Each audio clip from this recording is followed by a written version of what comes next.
Hello friends, welcome to SSC coaching centre. दोस्तों, आज के वीडियो में देखेंगे हम रीजनिंग के बहुत ही महत्वपूर्ण प्रश्न। पूरा वीडियो देखिएगा। तो चलिए स्टार्ट करते हैं। पहला प्रश्न है, यदि किसी कूट भाषा में ओसिन को 15972 और नॉर्थ को 21836 के रूप में कोडित किया जाता है तो उसी कूट भाषा में HORN को किस रूप में कोडित किया जाएगा। देखिए, हमसे कहा गया है OCEAN का कोड कितना है, इतना 15972, यही तो है। और नॉर्थ का कोड दिया गया अलग NORTH, इसका कोड कितना है, इतना 21836 दिया गया। और पूछ किस का रहा है, इसका पूछ रहा है, HORN का पूछ रहा है। देखिए, प्रश्न की तरफ कहीं पर आप कुछ नहीं करेंगे, बस ध्यान से देखेंगे कि यहां पे n का मान 2 है, यहां पे भी n का मान 2 है, तो यहां पे भी भाई n का मान 2 होगा। ठीक है। r का मान यहां पे 8 है तो r का मान यहां पे भी 8 होगा। o का मान यहां पे भी 1, o का मान यहां पे भी 1, तो o का मान यहां पे भी 1 होगा। h का मान यहां पे कितना है, h का मान 6 है, तो यहां पे भी h का मान 6 होगा। तो 6182 आपका आंसर क्या है, 6182। ये देखिए आप किस ऑप्शन में दिया गया है, 6182 6182 सी ऑप्शन में दिया गया है। तो सी ऑप्शन क्या हो जाएगा आपके प्रश्न का बिल्कुल सही जवाब। तो कितना भी कठिन प्रश्न क्यों ना हो, आप उसे सबसे कम समय में सॉल्व करेंगे बहुत ही आसानी से। ठीक है दोस्तों, अब देखेंगे हम अगला प्रश्न। अगला प्रश्न है, दी गई संख्या में अगली संख्या क्या होगी। एक श्रृंखला, एक सीरीज दी गई है आपको, और यहां पे पूछ रहा है कि अगली संख्या क्या होगी, या क्वेश्चन मार्क की जगह पे कौन सी संख्या आएगी, ये पूछ रहा है। ठीक है। देखिए, आप सीधा सीधा देखेंगे कि 7 से हो गया 8, कितना बढ़ गया 1। फिर 8 से 16 हो गया, कितना बढ़ गया 8। फिर 43 हो गया, कितना बढ़ गया भाई, कोई सीक्वेंस में नहीं बढ़ पा रहा। सब सीक्वेंस में नहीं बढ़ेगा तो हम इस संख्या को भी पता नहीं लगा पाएंगे क्या हो रहा है, नहीं पता लगा सकते ना। तो मैं यहां पर एक चीज देखूं कि मेरे पास ये क्या है, 7। भाई 7 है ना मेरे पास, मैं 7 से क्या कर रहा हूं, 8 बना रहा हूं। 7 से मैंने क्या 8 बनाया, तो सीधा सीधा ये देख लीजिए पहले कि मैंने 7 से 8 बनाया, तो 7 में 1 जोड़ दूंगा 8 हो जाएगा। 8 से 16, 8 में 8 जोड़ दूंगा 16 हो जाएगा। ठीक है। 16 से 43, 16 में मैं क्या करूं, 16 में 27 जोड़ दूंगा तो 43 हो जाएगा। अब देखिए, यहां 1 जोड़ा, यहां पे 8 जोड़ा, यहां 27 जोड़ा, तो कोई सीक्वेंस समझ में आया, कोई सीक्वेंस समझ में आ रहा है किस सीक्वेंस में जोड़ रहे हैं। ये मैंने 1 जोड़ा, 1 का क्यूब जोड़ा, ये मैंने 8 जोड़ा, 2 का क्यूब जोड़ा, ये मैंने 27 जोड़ा, 3 का क्यूब जोड़ा।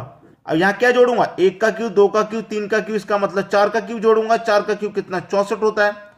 तो मैं क्या करूंगा, 43 में कितना जोड़ूंगा भाई, 64।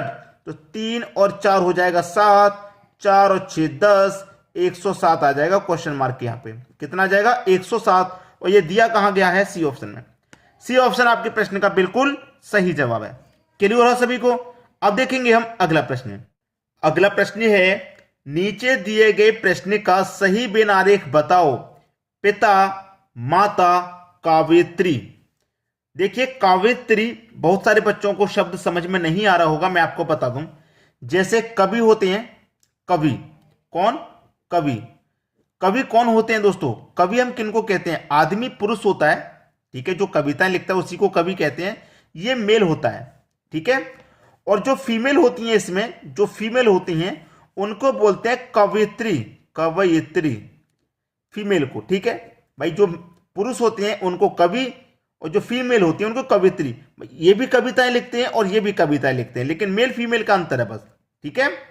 जैसे कि आप मेल को पुरुष लिखते हैं, फीमेल को महिला। ठीक है। उसी तरीके से मेल को कवि लिखते हैं और फीमेल को कवयित्री। ठीक है। अब यहां पे माता, पिता, कवयित्री। अब देखिए, यहां पे सीधा सीधा अलग है कि ये माता है, फीमेल है, और कवयित्री भी फीमेल है। तो देखिए, ये माता हो गई, कुछ माताएं कवयित्री हो सकती हैं। कवि, जो कुछ माताएं कवयित्री हो सकती हैं, लेकिन पिता तो अलग ही हो जाएगा। ये तो फीमेल नहीं है, मेल है। ये तो बिल्कुल, इसको अलग रखेंगे, इसको तो बिल्कुल अलग रखा जाएगा। तो कुछ माताएं कवयित्री हो सकती हैं, इसलिए माता और ये कवयित्री टच में रहेगा, और ये पिता वाला अलग रहेगा। तो इस तरीके का डायग्राम आपके किस ऑप्शन में है, ये देख लीजिए बस। इस तरीके का डायग्राम आपके पहले ही ऑप्शन में है, ये बेन आरेख आपका बिल्कुल सी हो जाएगा, पहला ऑप्शन वाला। क्लियर है। अब देख लेंगे अगला प्रश्न। अगला प्रश्न है, रमेश 20 किलोमीटर पश्चिम की तरफ चला, फिर दक्षिण की तरफ मुड़ गया। भाई कैसे करेंगे इस प्रश्न को? जब तक आप चारों दिशाएं नहीं बना लेंगे नहीं कर पाएंगे। तो मैं सबसे पहले यहां पे क्या करूंगा, चारों दिशाएं बना लूंगा। ठीक है, ये क्या हो गया भैया, पूरब पश्चिम उत्तर दक्षिण लिख लेते हैं।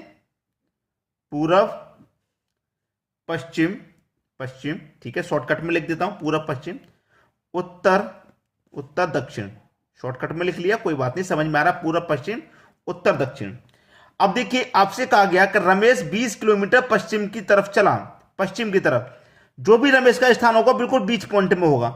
ओके, चला कहां है, पश्चिम की तरफ, मतलब यहां से चला है ये, यहां पे 20 किलोमीटर, ये 20 किलोमीटर पश्चिम की तरफ चल लिया, मान लीजिए यहां तक चल गया 20 किलोमीटर। फिर कह रहा है दक्षिण की तरफ मुड़ गया और 20 किलोमीटर चला। किधर मुड़ा, दक्षिण की तरफ मुड़ा, तो इधर मुड़ेगा, दक्षिण इधर है तो इधर मुड़ेगा, और 20 किलोमीटर चला तो इधर मुड़ के ये 20 किलोमीटर चल लिया यहां तक। ठीक है, फिर पूरब की तरफ मुड़ा, पूरब कहां पे, ऊपर, तो फिर पूरब की तरफ मुड़ेगा, इधर पूरब की तरफ मुड़ा और 20 किलोमीटर चला, तो पूरब की तरफ चलेगा और 20 किलोमीटर चलेगा तो कहां पे आ जाएगा, यहां पे आ जाएगा। ठीक है, अब वो शुरुआती बिंदु से कितनी दूर पर है, कितनी दूर है भाई, शुरुआती बिंदु उसका क्या है, यहां से शुरुआत की थी उसने, अब वो कहां पे आ गया, यहां पे आ गया, तो कितनी दूर है। आप ये नहीं बोलेंगे कि 20 किलोमीटर ये चला, 20 किलोमीटर ये चला, 20 किलोमीटर चला, 60 किलोमीटर आंसर हो गया, ऐसा नहीं, वो कितनी दूरी पर है, सीधा सीधा आइए ना कि यहां से वो यहां पर ही तो है, यहीं पे तो है, तो ये वाली दूरी कितनी है 20, तो ये वाली दूरी भी तो 20 हो जाएगी। तो जो शुरुआती पॉइंट था वो कितनी दूरी पर है उससे भाई, 20 किलोमीटर की दूरी पे, कुल 20, कुल 20 सही आंसर है इसका, पहला ऑप्शन। ठीक है, ऐसे में जोड़ देना, 20 चला 20 चला 40, 20 चला 60, 60 किलोमीटर, ऐसा नहीं, यहां से अंदाजा लगाओ सीधा सीधा, यहां से कितना है, जब ये 20 तो ये भी 20 है। ठीक है, अब देखेंगे अगला प्रश्न। अगला प्रश्न है, 5 का रिलेशन 100 से है तो 7 का रिलेशन किस संख्या से बनेगा। 5 का रिलेशन 100 से, अगर आप 5 का रिलेशन 100 से बनाए तो कैसे बना सकते हैं कि अगर आप 5 का गुना 20 से कर दें तो सीधा सीधा 100 हो जाएगा। उसी तरीके से अगर 7 का गुना भी आप 20 से करें, जब यहां 20 से गुना किया तो यहां 20 से करें तो कितना हो जाएगा, 20 से करने पर 140। ऑप्शन में कहीं 140 है, नहीं है, जब नहीं है तो ये तरीका क्या हो गया, गलत हो गया पूरा पूरा, ये लॉजिक नहीं लग सकता, कोई दूसरा लॉजिक ढूंढिए।